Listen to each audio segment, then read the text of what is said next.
Bem-vindos! Vamos pensar um pouco? Eu sou o Lincoln e esse é o PeripaCast, episódio 6, Meu Malvado Favorito, com a participação especial de Railson Barbosa e Luana Leixa. Meu nome é Railson Barbosa, eu sou formado em filosofia pela PUC-Rio, tenho uma especialização em ética e filosofia política e atualmente estou terminando, ou tentando terminar, um mestrado em políticas sociais, mais voltado para uma outra área, uma área mais prática, mas tendo como objeto de estudo a ditadura militar. Então é um pouco diferente, do que a gente trabalha com Maquiavel, mas os meus estudos pessoais, os meus estudos no âmbito da filosofia são em Maquiavel.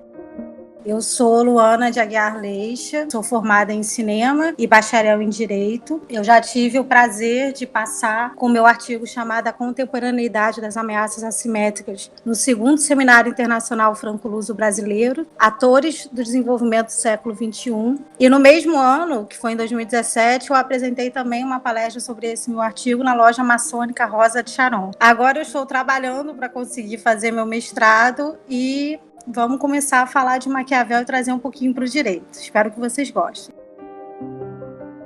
Esse podcast é de oferecimento do Centro Acadêmico Bento Prado Júnior, do Departamento de Filosofia da Universidade Federal de São Carlos, em parceria com o projeto Unidas pelas Mulheres, com um grupo católico, Vicentinos, que buscam amenizar a situação de vulnerabilidade causada pela pobreza menstrual em São Carlos, com a doação de pacotes de absorventes. Eles aceitam doação por transferência bancária e, para isso, vocês podem acessar a página no Facebook e também do Instagram, tanto do Cabemp quanto o do projeto Unidas pelas Mulheres. Então, mais uma vez, bem-vindos participantes. A gente também está com o Alvino Vieira, da Universidade Federal de São Carlos, para ajudar a gente nessa conversa. A princípio, vocês já deram a pala de que é o Maquiavel o nosso malvado favorito nesse podcast. Então, seria interessante a gente já fazer uma primeira abordagem sobre ele. Vocês disseram que já tem um trabalho com Maquiavel há um tempo, o Railson tem uma página sobre Maquiavel, então acho que dá pra gente trazer um pouco dessa realidade de filosofia moderna para o que a gente tá vivendo hoje e também um pouco dessa teoria que parece passar um pouco despercebido entre os estudantes de filosofia, né? Com certeza. Acredito que quando a gente fala, de filosofia moderna, política moderna, a gente logo de cara, cria um certo bloqueio, visto que a filosofia moderna, a política moderna ainda é concebida como algo ultrapassado. Mas Maquiavel, propriamente, quando eu fui fazer a minha monografia, até 6 meses antes de redigir, de produzir, eu não tinha um tema definido. Era sobre Thomas More falando sobre a utopia, uma coisa totalmente nada a ver. E aconteceu que um dia, vendo uma série que eu gosto muito, chamada Os Borgias, eu acabei tendo contato com Maquiavel, olha só, logo de cara, não foi na universidade, foi numa série. E aí, quando fui ver, eu preciso estudar esse rapaz, eu preciso estudar esse homem. E quando eu fui olhando, quando eu fui debruçando de fato o estudo, a pesquisa sobre ele, eu fui vendo que a nossa política, as nossas ações, tanto individuais como públicas, elas são carregadas muito ainda de Maquiavel. E como tudo aquilo que ele falava lá atrás, 1503, 1513, no Príncipe, a gente vivencia ainda hoje, algo um pouco atemporal. E é isso que eu tento trabalhar um pouco na página, essa atemporalidade do Príncipe. Para quem não segue, vai lá no Instagram, Maquiavel Diário, vou fazer esse jabazinho aqui de leve. E tenho certeza absoluta que quando você adentra na filosofia política de uma forma mais apaixonada, de uma forma mais aberta, que você consegue conectar tanto a filosofia política moderna quanto a contemporânea. Assim, uma similaridade, uma ponte que liga. A Luana também tem um trabalho interessante com Maquiavel, que vocês desenvolveram juntos, trazendo esse paralelo entre o Príncipe com a atualidade, como você disse. E a Luana, como formada em Direito, ela tem uma noção interessante de como isso pode ser aplicado e é aplicado no Brasil ou na contemporaneidade no mundo, Com certeza. Principalmente é porque a gente fez tipo que uma dobradinha. A Luana trouxe o direito, trouxe a contemporaneidade e eu levei o Maquiavel. Só que eu não levei o Maquiavel somente do Príncipe. Tentei trazer o Maquiavel da história de Florença, dos comentários à primeira década de Tito Livio. Então trazer um Maquiavel um pouco mais republicano, ao invés do dito absolutista, como o pessoal costuma dizer, do Maquiavel do Príncipe. Então, trazer esse olhar republicano de Maquiavel à luz do direito que a Luana trouxe pro artigo também. Então foi essa dobradinha que a gente conseguiu fazer, né, Luana? Isso. Na verdade, exatamente como o Raísson falou, a gente pegou essa parte mais do livro O Príncipe também, né, em si, para trazer um pouco para a política brasileira. E aí a gente acaba, como fala de política, acaba falando um pouco de direito também, até porque o direito tá ali ligado. Não vou dizer que o direito é político, que não é, mas ele tá ligado ali em toda o começo das leis, o fazer as leis. Ele é uma questão política, porque é pelo Congresso, e o Congresso é político. Então, o começo do direito, ele vem, pode-se dizer assim, que vem de uma parte política, entendeu? Então, a gente tentou trazer um pouquinho, sem causar, assim, um pouco anacronismo, a gente tentou pegar essa parte mais atemporal e colocar na política brasileira no que a gente está passando hoje em dia com o governo atual, entendeu? É mais ou menos isso que a gente fez. E no nosso artigo, a gente trouxe, eu, pelo menos, assim, na parte do direito, eu trouxe o princípio da liberdade da expressão em voga polarização política. É isso que a gente está trabalhando no nosso artigo e tentando desenvolver aí. Isso mesmo. E falar de Maquiavel, para mim, é apaixonante. Poxa, mas quem foi Maquiavel? De onde ele surgiu? A gente só sabe de verdade os fins justificam os meios, né? Que, na verdade, nem ele próprio falou. Os fins justificam os meios foi uma frase, um dito proferido por um filósofo clássico romano, não foi por Maquiavel, mas através da leitura do Príncipe que acabou, não, peraí, os fins justificam os meios, as ações justificam os meios, né? E vamos agora dar uma repaginada do que seria Maquiavel e por que ele produziu o Príncipe, que foi a primeira grande obra, mas só foi publicada posteriormente, né? Posteriormente da sua morte. Maquiavel, ele nasceu em 1469 em Florença, morreu também em Florença em 1527, só que produziu O Príncipe de 1503 a 1513 e só publicou em 1532. Ele achou uma certa resistência na publicação. Ele já tinha produzido A Arte da Guerra e publicado. Foi a única obra, inclusive, que foi publicada em vida. Mas ele encontrou resistência nessa publicação do Príncipe, justamente por ela ter sido negada por Lorenzo de Médici, que foi essa cartada política que Maquiavel tentou jogar no Lorenzo de Médici. A gente pode depois entender o porquê que aconteceu isso, mas vendo tudo isso,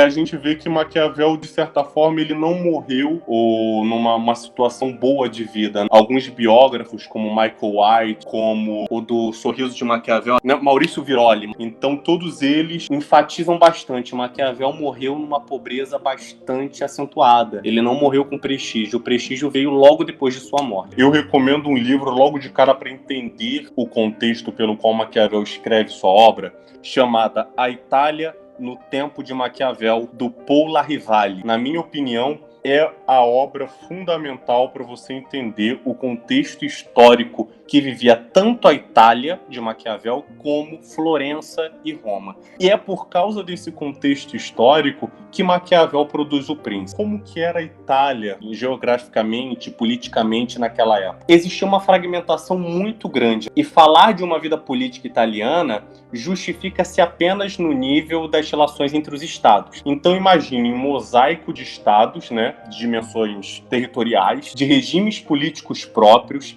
em estágios de desenvolvimento econômico, cultural, enfim, cada um tinha a sua. E existiam, na verdade, 5 grandes polos, 5 grandes estados, que seria o Reino de Nápoles, que estava nas mãos dos aragonenses, né, dos espanhóis, o Ducado de Milão, a República de Veneza, o Ducado de Ferrara, os estados pontifícios, que esse eu vou colocar um parênteses, que eram os controlados pela igreja e tinham como cabeça, como príncipe, o Papa, e Florença, que desde o começo do século XIV, se assim a gente pode dizer, já vivia nas mãos de uma família chamada Médici. Então, em torno desses 5 estados, geravam outros microestados, que na teoria eram independentes, mas na prática não era nada daquilo. Eles só se alinhavam politicamente e neutralizavam seus próprios interesses em prol dessas grandes 5 regiões. Essa fragmentação territorial, ela favorece diretamente as rivalidades, aos particularismos, que nas linhas de Maquiavel revela uma verdadeira catástrofe para o destino da Itália. Então, se a gente pensar no príncipe, Maquiavel, em todo momento, ele pensa num príncipe que unifica todos esses estados. Seria um príncipe que teria as habilidades tanto política como éticas, enfim. Ele seria hábil bastante de controlar as circunstâncias, que seria um conceito que ele trabalha, que é a fortuna, e teria essa capacidade, que seria a virtude, uma capacidade que controla as necessidades. Não falta coragem, é uma astúcia, ele é astucioso. Então, o príncipe, o grande legado seria essa unificação da Itália e a permanência dele no poder. A família Médici, que no comecinho ali do século XIV, eles ascendem ao poder. E o que acontece? Somente com o filho de Lorenzo o Magnífico, se assim a gente pode dizer, né, que até o próprio Paul Larrivale fala que é um grande incompetente, porque 2 anos depois da morte do seu pai, né, por volta de 1492, ele consegue fazer com que a sua família, que estava lá há décadas, fosse expulsa de Florença. Então o que acontece? Une essa situação da expulsão dos Médici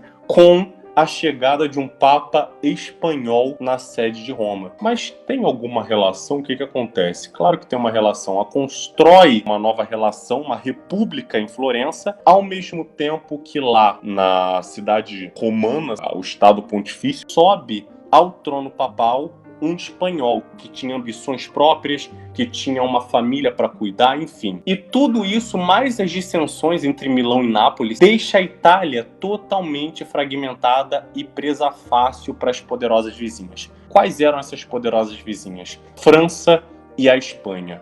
Peraí, o Papa era espanhol. Ou seja, a Itália, mesmo assim, continuava bastante fragmentada e com risco de permanecer por décadas, em séculos, nessa situação, como ficou. Então, a partir de 1994, Carlos VIII dá um golpe, né, que é muito familiar aqui no Brasil, inclusive, e toma Nápoles dos aragonenses. Instaura um período de guerras e esse acordo vai até o final do século XVI. Para vocês terem uma ideia, então, eu acho que de uma forma ampla e tranquila, a Itália vivia uma completa instabilidade. E Maquiavel, em 1494, quando ascende o governo de Piero Soderini, que é um republicano, instaura uma república em Florença, ele ascende profissionalmente na política florentina e só é banido lá com o retorno dos Médici. Então Nicolau, em 1498, assume a segunda chancelaria, que seria onde eram tratados os problemas, né, sobre o domínio e a política externa de Florença, e aí você já começa a conceber, a notar que foi a partir dessa escola que Maquiavel começa a ter essas observações das relações interpessoais, das relações políticas, dos comportamentos éticos e morais. Então, o grande legado também que Maquiavel deixa, tanto para o direito, como para a filosofia, como para a ética, como para a moral, para a política, é que há um rompimento com a moral, com a ética e a concepção política tradicional. Concepção essa herdada lá dos gregos, que depois com a escolástica, com Tomás de Aquino, toma um ar mais cristão. Maquiavel rompe com isso. Pelo olhar, pelo empirismo, entre aspas, de Maquiavel, a gente começa a ver um novo ser humano. Não um ser humano que tem a ética e a moral visando uma transcendência, um bem comum. Agora a ética e a moral são palpáveis, elas são reais, né? Um dos grandes conceitos que Maquiavel traz é que a política e a ética são analisadas a partir das verdades efetivas, ou em italiano, a verità effettuale, que seria essa condição de ver, de acontecimento, não mais uma política que visa o que deve ser, mas uma política que é uma política que analisa aquilo que é de verdade. Uma das obras também que eu recomendo bastante é de um professor brasileiro chamado Vinícius Soares de Campos Barros, que é doutor em filosofia pela UFPB, Universidade da Paraíba, mestre em ciência política pela Universidade de Pernambuco, enfim. E atualmente é professor do Direito da Universidade Estadual da Paraíba. E ele tem um livro chamado 10 lições sobre Maquiavel, que eu acho muito didático. Em 10 lições ele trabalha todos os conceitos e todas os pormenores que a filosofia e a concepção sobre o mundo de Maquiavel permeia a contexto. Então, um dos grandes conceitos que Maquiavel traz justamente, e que está na 5ª lição do Vinícius Soares de Campos Barros, é a fortuna e a virtude. São 2 conceitos que Maquiavel trabalha em todas as suas obras, seja nos comentários sobre a primeira década de Tito Livio, que é uma obra que ele faz uma leitura sobre esse historiador romano, e a História de Florença, que tem uma curiosidade, ela foi encomendada pelo Papa Clemente VII, que era um florentino, e diferente dos outros Médici, ele tinha um apreço por Maquiavel, e conhecendo as habilidades de Maquiavel, ele vai até ele. Maquiavel já tinha sido tirado do exílio, né, da prisão, e aí faz esse pedido para ele fazer. Faz uma história de Florença, e aí Maquiavel faz uma obra magnífica, mas inacabada. Inclusive, quero deixar um parênteses, tá na Amazon. A Amazon disponibilizou ontem já para venda a História de Florença. Então, em todas as obras, fortuna e virtude, o Maquiavel adora jogar isso. Virtude nada mais é que uma releitura da virtude, uma releitura ao contrário. Enquanto a virtude, no mundo clássico, no mundo escolástico, tinha essa concepção ligada a um transcendente, a um metafísico, a um bem comum, a um bem maior, para Maquiavel, a virtude seria algo prático. Nas palavras do próprio Vinícius de Barros, virtude e fortuna, que seria a sorte, os contratempos, é o eixo principal, o eixo central do pensamento do autor, né? São 2 conceitos que permeiam toda a sua obra, simbolizando a luta entre o homem de ação e os acontecimentos, e, se assim a gente pode dizer, a fortuna seria, nas especulações da antiguidade clássica dos contemporâneos de Maquiavel, o acaso, o indeterminado, a boa, a má sorte, e era a representação na Roma antiga pela deusa do mesmo nome, com mais preciosos bens, né? A honra, a glória, enfim. Entretanto, a virtude, ela tem essa característica de que o homem, ele tem que sempre estar em superação. A virtude, ela controla a sorte. A virtude é a capacidade que o príncipe tem, isso daí ele deixa explicitamente lá na sua obra, de prever acontecimentos futuros, de traçar objetivos, de traçar estratégias. É pela virtude que o príncipe consegue tanto almejar, alcançar e chegar ao poder, como manter-se no poder. Controlando quem? Controlando a fortuna. Então a virtude, que antigamente tinha esse conceito transcendente de bem comum, não. A virtude agora visando um bem público, um bem comum e até mesmo às vezes o bem subjetivo. Com essa nova análise de Maquiavel, dentro de um ambiente político, o que acontece? Os meus interesses podem ser justificados à luz de uma análise subjetiva. Railson, não entendi foi nada.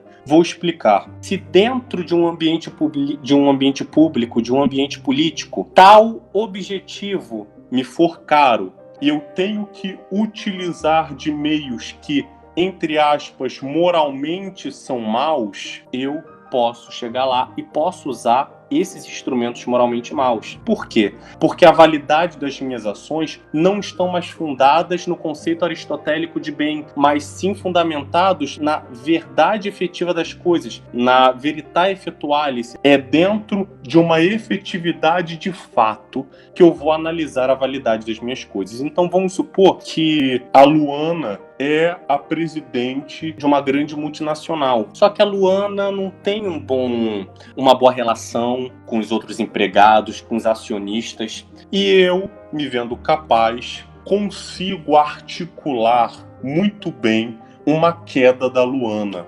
Moralmente falando, isso não é bom, mas para aquela circunstância e pela minha própria subjetividade, se assim a gente pode dizer, meu próprio querer, eu posso me utilizar desse instrumento moralmente ruim para tirar a Luana do seu posto e ali fazer um jogo político para que eu seja ascendido, né? Que eu ascenda ao posto que ela ocupava. Só que atualmente o que mais acontece leva-se a ferro e fogo essa máxima de Maquiavel, né? Essa máxima atribuída a Maquiavel, exitus acta probat, os fins justificam os meios. E para o secretário florentino, Maquiavel, virtude, ele vincula-se a valor, a capacidade, a determinação, a proeza, a engenhosidade. Então, em nenhum momento Maquiavel se refere à virtude cristã, à virtude aristotélica, mas uma virtude pagã,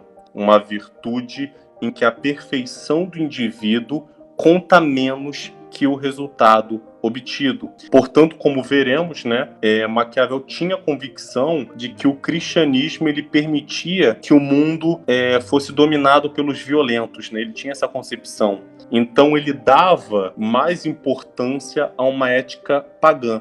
Mas por quê? Não estou entendendo. Por causa dessa ética pagã, Railson, enfim. Para Maquiavel, a ética pagã, ela visava a autopreservação, que a ética cristã seria considerada hipócrita por causa de sacrifício, e por isso ele chamava a ética cristã de uma ética dominada por violentos. Enfim. E para um grande teórico, eu gosto de chamar ele de um grande teórico, que é o Vinícius Campos de Barros. A virtude de Maquiavel é relacionado à necessidade política. Por isso que ele enfatiza tanto um príncipe para conquistar, para manter, é necessário ter virtude. E a fortuna, que seria o contratempo, a sorte, o acaso, tem que ser controlado pela virtude, pelo príncipe. E um exemplo, o Príncipe foi escrito tendo como base um grande amigo de Maquiavel, que é o César Borgia. E para Maquiavel, César Borgia tinha um grande talento, uma grande virtude. Só que Maquiavel fala que César Borgia teve um grande defeito. Confiou na sorte ou na fortuna de seu pai, que era o Papa Alexandre, que a gente falou lá no início. O Papa Alexandre tinha um poder muito grande, estava expandindo seus poderes por toda a Itália, só que César Borgia confiou demais na filiação com Alexandre. E o que aconteceu? Quando Alexandre morre, o seu maior rival, Júlio II Della Rovere, cardeal Della Rovere, assume o trono de São Pedro, assume a cátedra da Igreja Católica. E aí, o que acontece? César Borgia, de um grande cooperador, acaba se tornando um grande vilão, uma persona não grata. Então, a ruína de César Borgia foi justamente confiar demais na fortuna do seu pai e esquecer nessa situação a sua virtude. Para você chegar ao poder e manter-se no poder, você tem que saber lidar tanto com a virtude quanto com a fortuna. Bom, então a gente vai fazer a leitura agora de uma carta do Maquiavel pro Francesco Vettori, de 3 de agosto de 1514, contida em Lettere Familiari, página 314. Abre aspas, a fortuna realmente me trouxe ao lugar onde eu posso ser capaz de retribuir suas palavras propriamente, pois aqui no campo conheci uma criatura tão graciosa, tão refinada e nobre, que meu apreço ou meu amor por ela jamais poderão ser tão grandes quanto ela mereceria. Tenho que lhe contar como esse amor começou, como o amor me apanhou com suas redes, onde as espalhou e como elas eram. Você vai perceber que espalhadas entre as flores eram redes de ouro tecidas por Vênus, tão macias e suaves que, embora um coração insensível fosse incapaz de manejá-las, eu me recusei a fazê-lo. Por um momento me regozijei entre elas, até que aqueles ternos fios se enrijecessem e se trancaram entre nós indesatáveis. E não pense que o amor se tenha utilizado de meios ordinários para me capturar, pois, ciente de que seriam inadequados, ele recorreu a outros extraordinários sobre os quais eu desconhecia e contra os quais eu não quis me proteger. Suficiente dizer que, embora eu esteja me aproximando do meu 50º aniversário, nem o calor do sol me aflige. Nem as rudes estradas me desgastam, nem as horas escuras da noite me apavoram. Tudo parece fácil para mim. Eu adapto para ela qualquer capricho, mesmo aqueles que parecem indiferentes e contrários ao que eu devo ser. Fecha aspas. É muito problemático hoje em dia a gente ver que o Maquiavel, com esse livro que é temporal, como o Raisson explicou muito bem, sobre essa temporalidade política, porque ele fala da política como ela é, a realidade da política, querendo fazer um discurso bonitinho. Não, ele explica exatamente essa questão da moral, que às vezes é infringida, a ética, que dos fins justificam os meios, e é usado sempre na política. Então, é importante na questão da ciência política, mas também no direito em si, principalmente nessa parte que podem ser feitas para se manter no poder, deixada de lado algumas leis que seriam importantes para a população. Por quê? Porque não é interessante, de repente, para colocar em pauta uma lei que para ele não é interessante. Trago em voga, por exemplo, a Lei Maria da Penha. É uma lei nova, de 14 anos. Há quanto tempo a mulher sofre com esse patriarcado? Uma mulher teve que ficar paraplégica e ir ao Comitê dos Direitos Humanos, pedir para ela ser resguardada. A coerção internacional é que o governo brasileiro se viu obrigado a criar um novo dispositivo legal que trouxesse a maior eficácia na prevenção e punição da violência doméstica e familiar no Brasil. Mas por quê? Porque ele sofreu em relação à violência doméstica e familiar, muitos e até hoje. Então, assim, teve que vir um órgão internacional para poder intervir na soberania, para obrigar a gente a fazer isso, porque estava contra os direitos humanos. Importante você entender a política por conta disso. Não foi feita antes por quê? Por tinha tanta voz. Hoje em dia, com os casos se mostrando aí, é que a gente está tendo um pouco mais de voz. Então, é interessante trazer essa interdisciplinariedade para a gente entender como é a política e como que vai se comportar daí a legislação e as criações de emendas constitucionais e de projetos de lei. E eu acho muito ruim essa omissão de Maquiavel com o príncipe nesse caso. E aí, falando sobre o príncipe e a política brasileira, é interessante a gente falar sobre as 5 qualidades que o Maquiavel falou que o príncipe deve parecer ser. Ele não precisa necessariamente ter aquelas qualidades, ele tem que, pelo menos, parecer ser para os seus eleitores, né? Que seria a piedade, a fidelidade, a humanidade, integridade, religiosidade.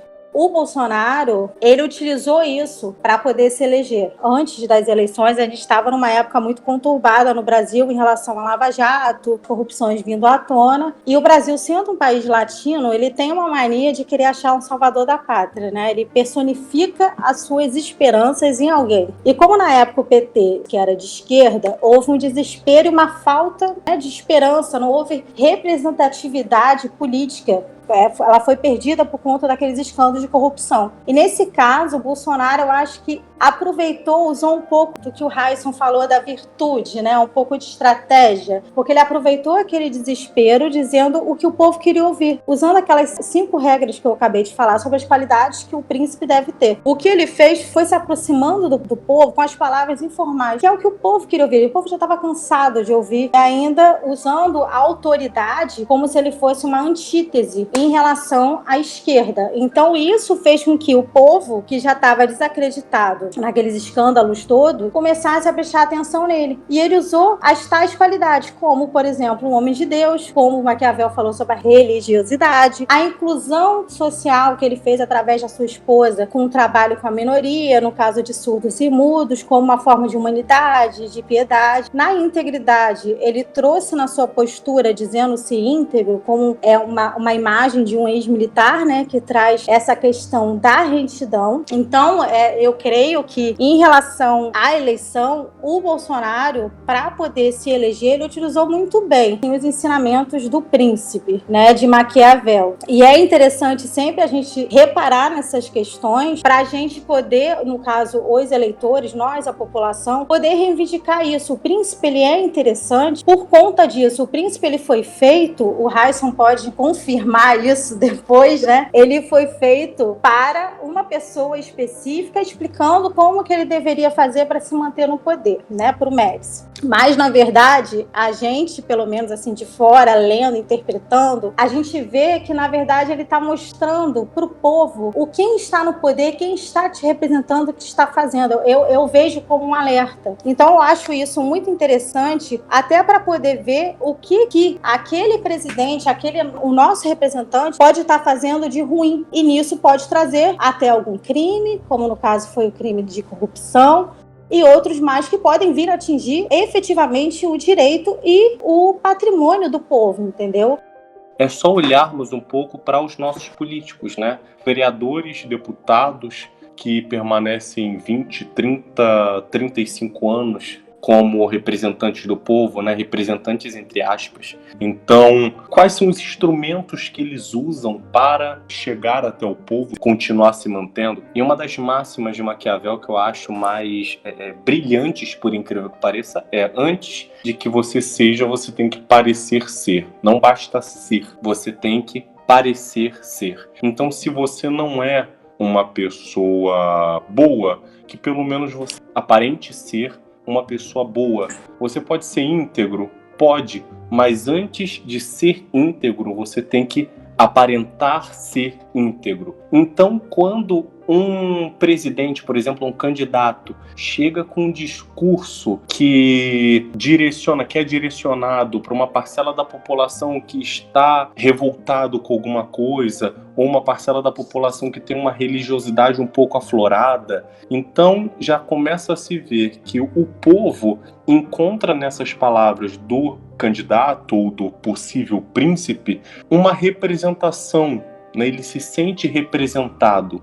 E uma das coisas que Maquiavel deixa também muito claro é que não há fortaleza que aguente ser odiado pelo povo. Então, a maior fortaleza que tem é não ser odiado pelo povo. Se você é odiado pelo povo, esquece. Você sempre vai ser um arruinado, um acabado. O Maquiavel, ele fala muito dessa questão de ser amado ou ser temido. Uma das coisas que eu sempre brinco, que quem é muito assim, leva isso muito a sério, nessa questão de ser amado e ser temido, e leva a sério também o livro em si do príncipe, é o Putin, da Rússia, né? Porque ele leva a ferro e fogo isso, que a gente vê que ele é tanto amado pela mãe Rússia, né, pelos russos, mas também é temido porque, enfim, ele persegue mesmo quem é contra o seu governo. E só que aqui no Brasil isso não funciona, nós não temos um Putin, graças a Deus, né? Então a questão, não dá para você também ser amado pelo povo e não ter uma das coisas que a gente sempre comenta também, eu e o Raisson, que a gente até falou nas duas lives, foi disso. É que não dá pra você também ser só amado pelo povo, porque você tem que ter aliados numa república, no Congresso e no STF, porque senão as mudanças que ele quer fazer não vão ser feitas. Até porque o príncipe, no caso, numa república, ele não tem esse domínio, esse poder todo.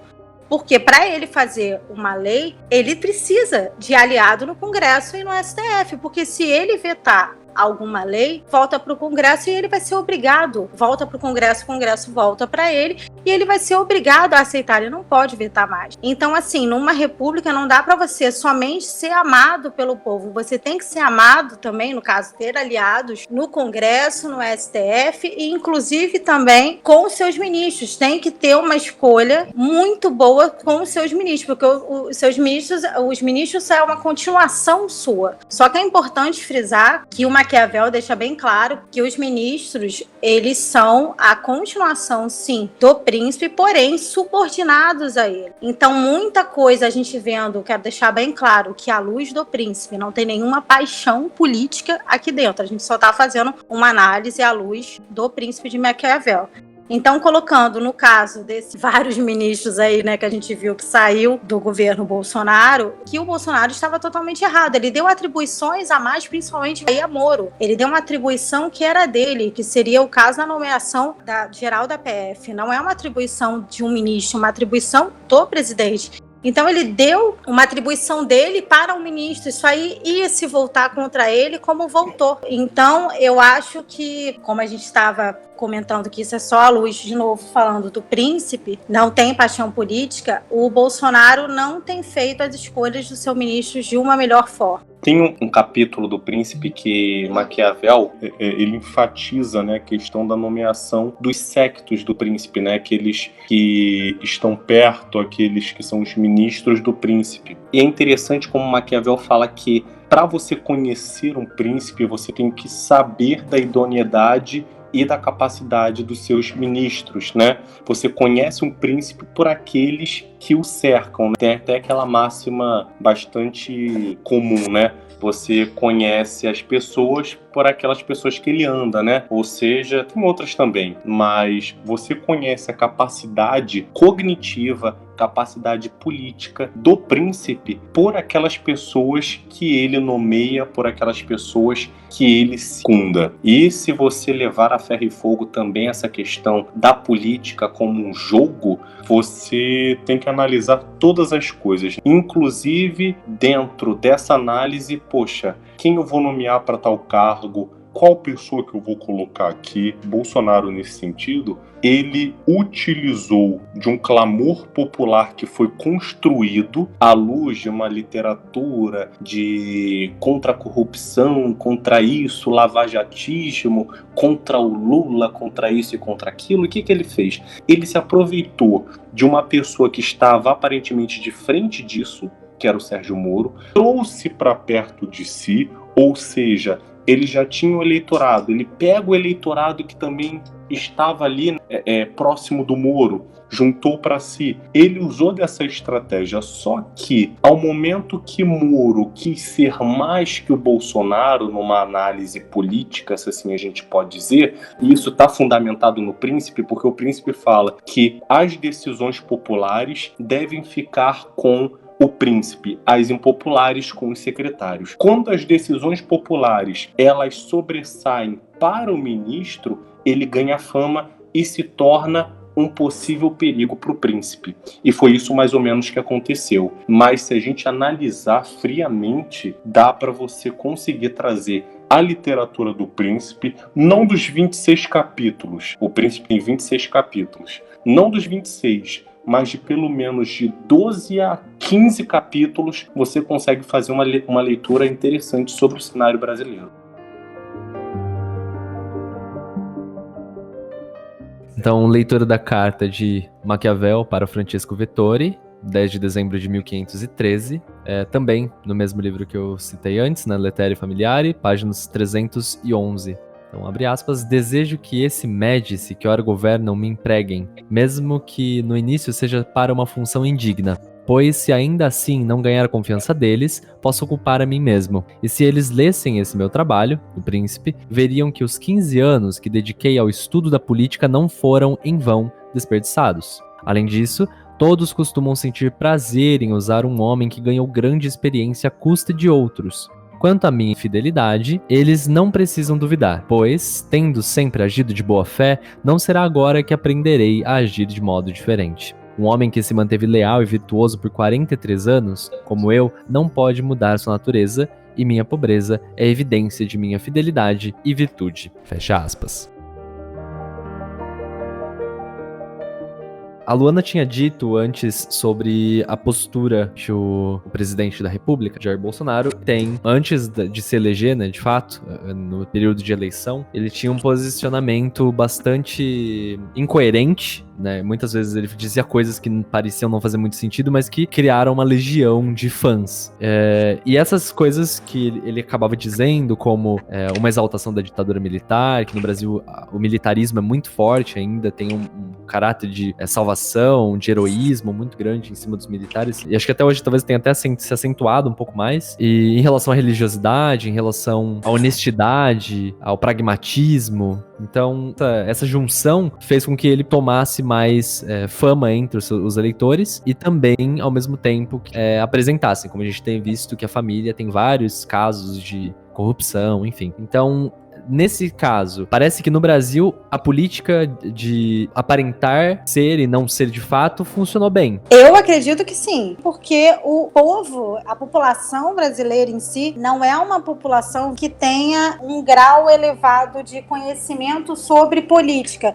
Eu acho que nem um grau elevado e nem nada de política, né? A gente vê hoje em dia como as discussões estão tomando um rumo que quem entende um pouquinho de política vai perceber que esse tipo de polarização e de discurso de ódio não tem nada a ver com a política em si, entendeu? Com o estudo da política. Então, o brasileiro, ele é muito fácil de ser enganado. Eu acho que não só o brasileiro, eu acho que o ser humano, porque uma das coisas que o Maquiavel ele diz no Príncipe que é mais fácil você esquecer a morte de um pai do que você esquecer do seu patrimônio lesado. E é o que acontece no Brasil. O Brasil, você vê que algumas pessoas, né, a gente tá aí esses fanáticos, né, relacionados ao Bolsonaro, não esquecem a questão da corrupção. Mas, ao mesmo tempo, eles deixam ser facilmente enganados, porque eles acreditam, como eu tinha colocado antes, de uma salvação. Então, eles acreditam tão fielmente nessa salvação da esquerda, do comunismo, eles acreditam tanto nisso que eles acabam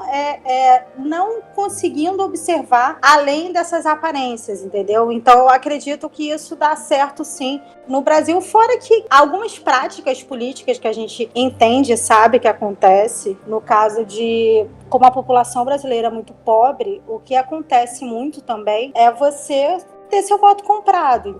O príncipe, eu acho que nessa questão de parecer ser, se encaixa muito bem no Brasil, infelizmente, por a população não ter um conhecimento não só de política, mas um conhecimento elevado. O Brasil é um país muito rico, mas muito pobre de conhecimento. Então é muito mais fácil você manipular as mentes assim dos seus eleitores. A Luana tocou em alguns pontos que eu acho interessantes, principalmente que tem você falou agora da compra de votos. Tem um livro que eu li há muitos anos atrás, chamado Coronelismo, Inchado e Voto. Se eu não me engano, é do Vitor Nunes Leal. Recomendo para vocês, é um livro fenomenal. E fala sobre esse vínculo que acaba criando de sentimento dos ditos coronéis naquelas regiões mais pobres, né? Então, o meu filho acaba sendo afilhado do coronel. O coronel manda o filho de fulana para fora para estudar. Em troca disso, o que o coronel quer? A sua fidelidade, o seu voto, a sua estima. Então compra daquela pessoa mais pobre, daquela pessoa mais simples, aquilo que mais eu acho mais precioso, que seria a cidadania, que seria o seu direito ao voto, se assim a gente pode dizer. E assim vão construindo diversos feudos. Para fazer uma pequena introdução, é uma realidade no Brasil há séculos, que o Vitor Nunes Leal traz de forma bastante brilhante. E não é algo incomum também naquela realidade renascentista. Não que existisse uma democracia propriamente dita, mas dentro da República Florentina, isso daí o Michael White, na biografia de Maquiavel, deixa muito claro, existiam vários conselhos. Havia uma rotatividade muito grande nos conselhos e, consequentemente, não existia também uma estrutura sólida, porque existiam vários poderes, vários grupos, e assim não ficava alguma coisa certa, uma coisa sólida. E dentro da realidade do Brasil, o que mais aconteceu foi pessoas se aproveitou da simplicidade, da boa vontade de outras para constituir o seu poder próprio. Naquela realidade renascentista, existia uma família, como existiu em Florença, que subiu ao poder e ficou por anos a fio. No Brasil existem várias famílias. Existe uma família que ascendeu ao poder há pouco tempo, se assim a gente pode fazer uma pequena releitura, subiu um Médici, por exemplo. E se a gente pegar também dentro de outra leitura de Maquiavel, no caso A História de Florença, que é um livro fenomenal, e também nos comentários sobre a primeira década, uma das coisas que Maquiavel fala que é mais danosa para a sociedade é a chamada polarização de guetos. A sociedade ela vira um gueto. A sociedade de Florença virou guetos. E a nossa sociedade brasileira? Quais são os guetos que se formaram depois da eleição de 2018? Melhor dizendo, desde 2013 para cá. Quais são os guetos? E como esses guetos estão prejudicando o funcionamento da democracia brasileira? Então, podemos mais uma vez fazer uma leitura de Maquiavel à luz da política brasileira. Existe sim uma temporalidade do príncipe. Do príncipe, eu digo, do personagem, se assim a gente pode dizer, não da obra. A obra, ela pode se complementar com todas as obras de Maquiavel. A História de Florença fica bem clara essa questão dos guetos, coisa que no Príncipe não fica. No primeiro livro dos comentários à primeira década de Tito Livio, ele enfatiza a questão das leis, como as leis elas podem ser manipuláveis em causa própria. Não sei se no Brasil aconteceu, mas na França, na Itália, na Noruega, nesses últimos tempos, o seu representante, o seu príncipe, manipular as leis para proteger seus filhos. Isso aconteceu, não foi no Brasil não, gente, foi na Noruega, na Ucrânia, se eu não me engano, que o presidente, ou melhor dizendo, o príncipe, ele manipulou leis, ele manipulou o sistema em causa própria, em causa dos filhos, para cobertar os filhos. Então, para você ter uma ideia, gente, lá nos comentários da primeira década de Tito Livre, Maquiavel já alertava o perigo da manipulação das leis. Se eu não me engano, nos livros 6 a 7, nos capítulos de 6 a 7, 6 a 8 do primeiro livro dos comentários. Então, você consegue ler o príncipe na realidade brasileira. Volto a dizer, o príncipe governante, as obras, comentários sobre a primeira década de Tito Livre, a história de Florença, todas elas são riquíssimas para fazer essa leitura à luz da política brasileira. Eu acho interessante também, Railson e Luana, a gente trazer à luz da nossa política atual, um ponto que o Maquiavel ele tinha como muito importante, que um instrumento político muito importante para Maquiavel era a religião e tudo que em nome dela podia ser feito a favor do Estado. Eu queria que o Railson na filosofia e a Luana fizesse também uma contribuição com relação a essa aproximação da política e da religião, tanto para Maquiavel quanto da nossa política atual. Maquiavel tem uma leitura que eu acho fenomenal. Ele era historiador, ele era poeta, ele era um dramaturgo, né? Então ele tinha essa facilidade na manipulação das palavras, na manipulação do seu discurso.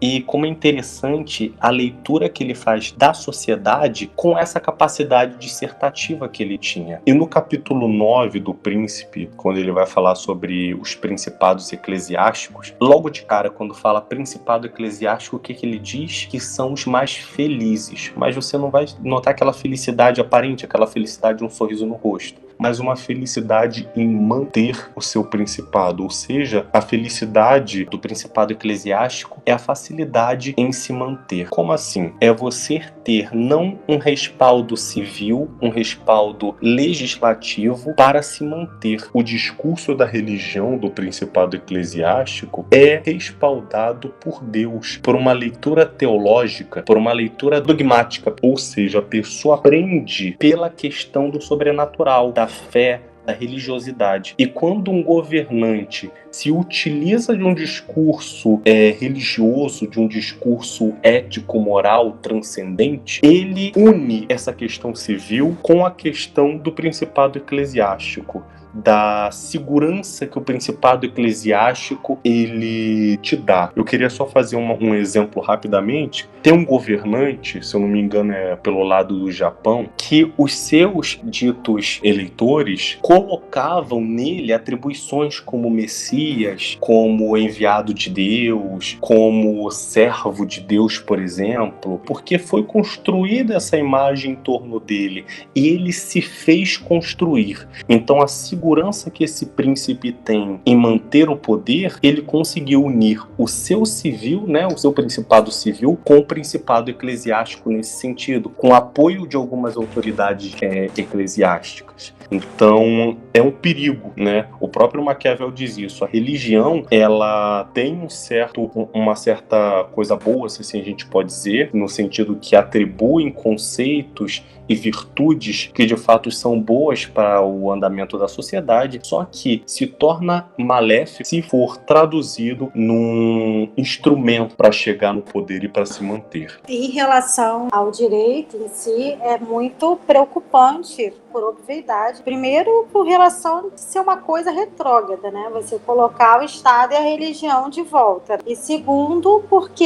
a própria Constituição diz que o Estado é laico. Então, essa junção por si só não deve ser benquista. Ainda mais agora, em relação ao que a gente vê, esse passado tem voltado, como que a gente está julgando por questões religiosas algumas coisas que são legais, inclusive, no Brasil. Por exemplo, o caso absurdo que a gente viu agora, que está agora em voga, infelizmente, que nem deveria ter essa publicidade por ser um estupro de vulnerável, 217A do Código Penal, e por ser um crime que requer um sigilo, obviamente por conta da questão de ser uma criança e por conta de ser uma coisa que atinge fortemente a dignidade da pessoa humana. Então, não é uma coisa que deveria ter tanta publicidade quanto teve. E o que aconteceu, né, a gente verificou, né, os jornais estão... E no Twitter também a gente viu que a Sarah Winter, né, que ela é bolsonarista, ela divulgou o nome dessa menina que sofreu esse abuso, essa violência, e acusou o médico de ser um aborteiro, um assassino, e invocou, né, falou com os religiosos fundamentalistas para irem lá no hospital e fazerem aquela revolta que eles fizeram, né, aquela vigília que eles fizeram. E isso é inconcebível na época que a gente vive, no século XXI, inconcebível na própria Constituição. Ela atingiu o artigo 17 do ECA, da criança e do adolescente, e ela ainda também pode sofrer coerção pelo próprio Código Penal, por ela ter incitado um ódio a uma coisa que foi legal. O aborto, e em casos de estupro, é legal, é protegido pelo direito brasileiro, que é em caso de estupro, em caso de risco e em caso de bebê anencefalo. Então, assim, para mim, assim, absolutamente é inconcebível. Isso é uma coisa que até não deveria nem ser discutida, e é absurdo que a gente está vendo o que está acontecendo hoje em dia, e como que uma criança vai sofrer problemas psicológicos por conta disso, por conta de um fanatismo tanto político quanto religioso. Isso é inconcebível no século XXI, a gente está passando por isso, inclusive em relação a uma criança. Acrescentando fala, Maquiavel deixa isso, parece que escreveu para o que a gente está passando agora, né? Quando ele diz que o príncipe, no caso o governante, ele não precisa ser dotado de todas as qualidades, mas sim deixar aparecer para o povo que ele tem essas qualidades. Por exemplo, ele tem que mentir, tem que demonstrar, fazer ali o seu teatro, se colocar nas situações como salvador, como redentor, quando na realidade ele não tem qualidade, capacidade nenhuma para aquilo, mas ele transparece de forma que a sua equipe faz aparecer, mesmo que ele não seja muito bom para isso, mas Maquiavel já escrevia isso lá atrás, né? Ele está se utilizando da fortuna desse momento, até agora. Desde que ele entrou, que ele utilizou a fortuna, essa antítese da esquerda e de ter um salvador da pátria, eu acho que até hoje ele está conseguindo manter essa fortuna. Teve uns momentos, né, que a gente viu, no caso, quando foi divulgado aquele vídeo da reunião, né, em abril, com o Moro, teve alguns momentos que deu uma cambaleada da fortuna, teve uma infortuna, mas quando foi mostrado o vídeo, ele continuou com aquele discurso que ele entrou, entendeu? Com o mesmo discurso que ele teve no vídeo, para os seus eleitores continuaram. Então, assim, para os seus eleitores, não acham que ele está errado, é que ele continua com o mesmo discurso. Ele ainda está se utilizando dessa fortuna. O problema é até quando, né? E até quando ele vai ter virtude para conseguir manter isso em momento de infortuna, né? É incrível como que uma pessoa que às vezes a gente nota claramente alguns traços que não coadunam com o aspecto republicano, o aspecto democrático, consiga se utilizar do caminho democrático para chegar ao poder e assim se estabelecer como líder. E dentro dessa liderança, construir, fazer uma estrutura que favoreça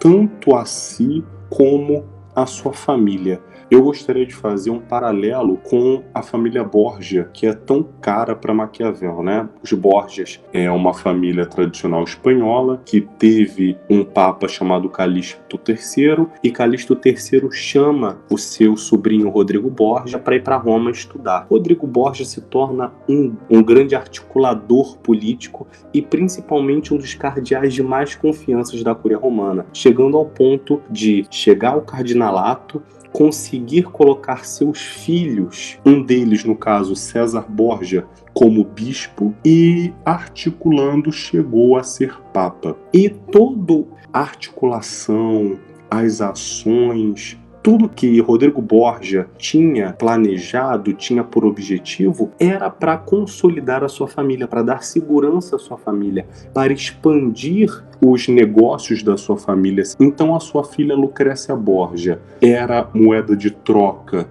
de casamento, o filho mais novo também moeda de troca de casamento, César seria o seu sucessor na igreja e Juan que é o outro filho, seria o representante da arte militar. Então ele conseguiu esquematizar uma estratégia para fazer a sua família permanecer no poder. Hoje, em que o líder ele coloca os seus filhos dentro da política em cenários estratégicos. Um é deputado, seria São Paulo da Nova Zelândia. O outro seria no Rio de Janeiro da Nova Zelândia. O filho mais novo já sendo preparado para assumir um cargo político. Então tudo isso é um traço de pessoa, de um líder que quer não só um benefício próprio, mas um benefício familiar. Quer perdurar os bens da família, quer fazer a família dele forte, como fez, por exemplo, a família Borges. Então vejo muita similaridade entre esse líder,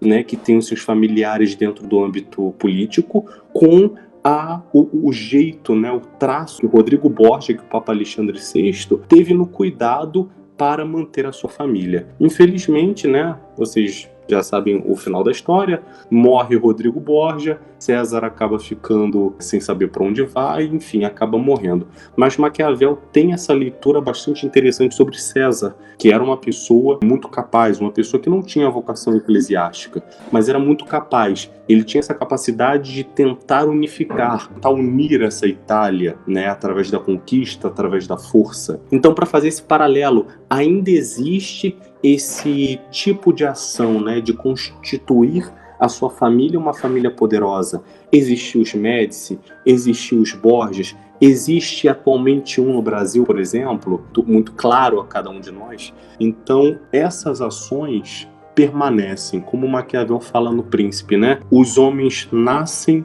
vivem, morrem de acordo com as mesmas leis, ou seja, a história ela é cíclica. E a gente vê isso na nossa sociedade. Sobre o Putin, eu acho que aparentemente você consegue vê-lo numa posição de domínio sobre aquele território bastante interessante. É um líder que ao mesmo tempo ele é amado por muitos, ele é temido.